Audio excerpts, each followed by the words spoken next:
Café para dos.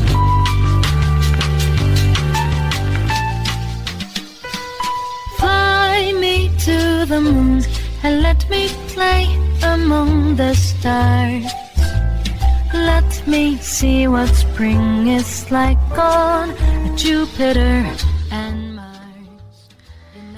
Día Mundial de los Tumores Cerebrales. Bueno, nada que no alarme más a una persona cuando le dan esa noticia. Pero bueno, ¿cuáles son los más comunes síntomas, los más frecuentes y cuáles son los tratamientos? Se estima que en México entre 20 y 23 casos al año de tumores cerebrales por cada 100,000 habitantes existan con cotidianidad, con mayor incidencia en personas entre los 45 y 55 años. Bueno, sobre este tema y mucho más, es un gusto saludar en la línea al doctor Andrés Jaime Aguirre, quien es neurocirujano con alta especialidad en cirugía cerebrovascular. Además, cirugía de columna mínimamente invasiva y cirugía compleja. Cuenta con gran experiencia en tumores cerebrales. Doctor, muy buenos días. Muy buenos días, Karen. Gracias por tomarnos la comunicación con este tema que hay, doctores, que a muchas personas que nos asusta. Así es, Karen. Yo creo que prácticamente una persona cuando tiene dolores de cabeza irregulares y muy infrecuentes se espanta y lo primero que piensa es tengo un tumor cerebral. Sí, totalmente.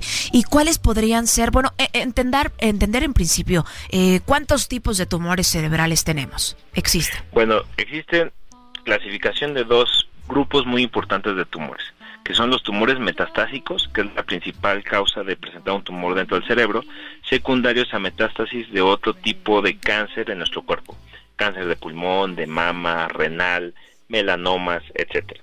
Y posterior el otro grupo de tumores del sistema nervioso como tal, que son los malignos, que son conocidos como gliomas, los meningiomas, que son tumores benignos, así como los schwannomas, los tumores hipofisiarios, que son tumores de la glándula hipofisiaria del cerebro, meduloblastomas, ependimomas, como otros tipos de tumores menos frecuentes.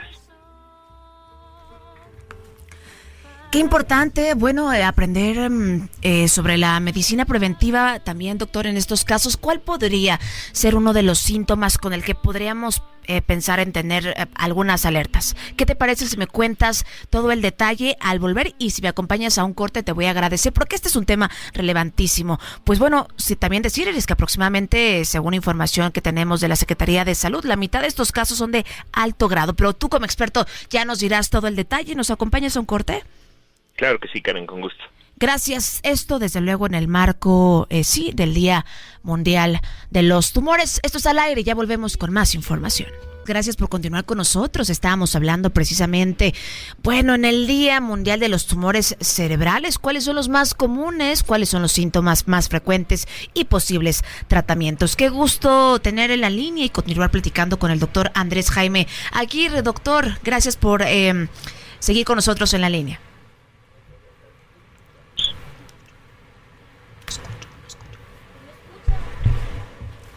Bueno, no estoy escuchando al doctor, a ver si podemos tener señal. Hola, Karen, aquí estamos. Gracias, ahí estamos. Bueno, hablábamos, doctor, ya nos decías algunos tipos de tumores cerebrales, pero también conocer cómo podríamos identificar entre un tumor benigno y uno maligno. Bueno, la única manera de identificar entre un benigno y maligno es una vez que se retiran. Y eso es mediante cirugía o con los estudios diagnósticos, que es principalmente la resonancia magnética. No hay forma de identificarlo solamente con los síntomas. Tenemos que tener ya más estudios con el especialista para poder identificar uno u otro. Y bueno, ¿cómo es el proceso? Ya te platicaba antes de ir a corte. ¿Cómo podríamos identificar desde casa posibles síntomas? Claro, sin manera de alerta ni de causar miedo en la ciudadanía, pero ¿cuáles podrían ser síntomas inminentes de que tenemos un tumor? El primer síntoma es que se presenta o que los pacientes ya es un dato de alerta, son las crisis convulsivas. Que estas pueden ser simples sacudidas, ya sea de una parte de nuestro cuerpo, el brazo, las piernas, o pérdida de la conciencia con movimientos anormales, como conocemos las crisis epilépticas. Ese es un dato de alarma para pacientes que nunca habían presentado crisis en su vida. Personas que presentan este tipo de crisis tenemos que acudir con un especialista de manera inmediata.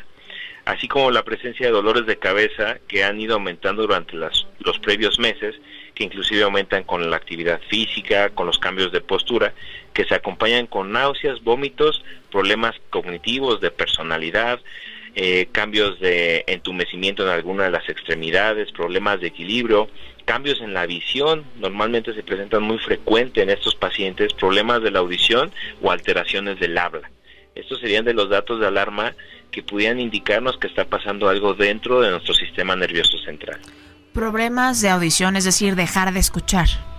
Sí, o disminuir. Por ejemplo, un paciente a veces se refiere, doctor, es que en las últimas semanas escucho, pero no entiendo lo que me están diciendo, o escucho de menor intensidad. Qué importante, bueno, como se hacen las visitas a los cardiólogos, a los dentistas, hacer visitas con neurocirujanos, pues no solamente cuando ya hay este tipo de síntomas, sino previo, como nada más monitoreo y protocolo. Pues cuando existe algún antecedente de algún familiar con algún tipo de tumor en el sistema nervioso central, es muy importante acudir a una valoración. ¿Son hereditarios los tumores? Pueden ser hereditarios, sí, y se transmiten de manera lineal. Entonces es importante que cuando tenemos algún antecedente o algún antecedente de importancia, pues acudir a una revisión con el especialista, ya sea el neurólogo, un médico internista para hacer una evaluación general, o directamente con el neurocirujano. ¿Y qué relación tiene esto con la hipertensión en personas? La hipertensión arterial como tal no tiene una relación directa con los tumores cerebrales. Ok. Y bueno, son síntomas definitivamente, pues sí de alerta, pero no con correlación, ya nos dices. Así es. Muy bien, doctor. Y bueno, ¿cuáles son los que consideras avances existentes en México en términos de diagnóstico temprano y quirúrgicos para poder extirpar ciertos tumores? Claro, en la actualidad contamos con resonadores de alta definición y tomografías de cortes muy finos, en lo cual nos permite estudiar qué vías principales afectan los tumores. ¿Qué quiere decir esto? Si alguna vía de la audición, de la visión motora, principalmente si se presentan del lado izquierdo, pueden ser afectadas por una intervención quirúrgica. También en la actualidad en México contamos con sistemas de navegación, de neuronavegación, que nos permiten hacer una resección prácticamente con una seguridad del 99.9% y hacer una planación preoperatoria para que el paciente tenga el menor riesgo de sufrir alguna secuela secundaria a la cirugía. También es cierto que si el paciente ya cuenta con un déficit previo a la cirugía, pues muy probablemente este déficit pueda ser permanente.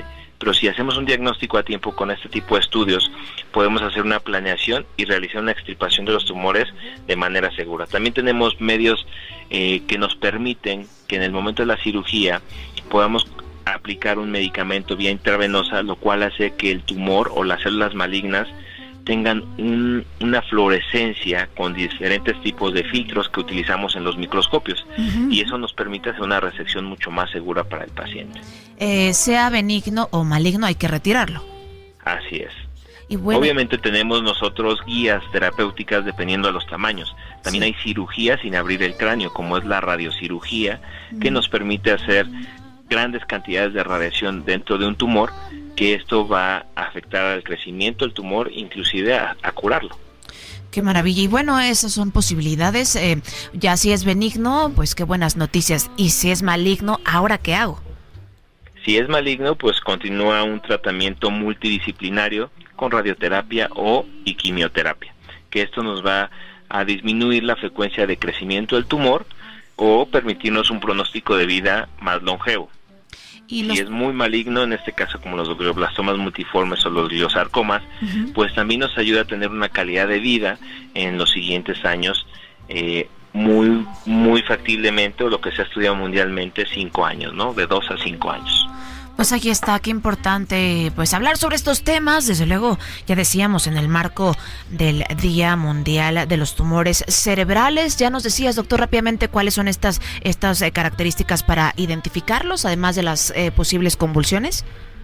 Dolores de cabeza, alteraciones en la visión, alteraciones cognitivas o de la memoria, alteraciones de la personalidad, personas que se vuelven o que lloran mucho o que se enojan muy frecuente cuando no eran así, alteraciones de la audición, del equilibrio o de la fuerza.